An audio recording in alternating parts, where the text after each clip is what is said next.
সাম্প্রতিককালে দেখা যাচ্ছে প্রায় 8 বছর বয়স থেকেই একটা বড় সংখ্যক বাচ্চা মেয়েদের পিরিয়ড শুরু হয়ে যাচ্ছে। এক্ষেত্রে যা করণীয় তা হলো বাচ্চাকে আগে থেকেই এই বিষয়ে সচেতন করে রাখা। ভয় দেখিয়ে নয়, বরং ওকে বুঝিয়ে বলতে হবে যে এটা খুব স্বাভাবিক একটা দৈহিক প্রক্রিয়া।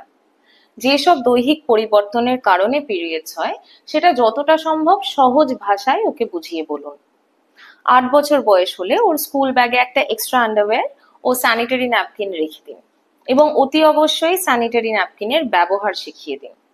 ওকে অবশ্যই বলে রাখুন যে স্কুলে থাকাকালীন পিরিয়ডস হলে যেন টিচার্সদের বা অ্যাটেন্ডেন্টসদেরকে অবশ্যই জানায়, এবং বাড়িতে থাকাকালীন পিরিয়ডস হলে অতি অবশ্যই যেন আপনাদের অর্থাৎ বাবা মাকে জানায়। হ্যাঁ, বাবাকেও। সন্তানকে যথাযথভাবে মেনস্ট্রুয়াল হেলথ এডুকেশন বা পিউবার্টি এডুকেশন দেওয়ার কাজে বাবার ভূমিকাও সমানভাবে গুরুত্বপূর্ণ।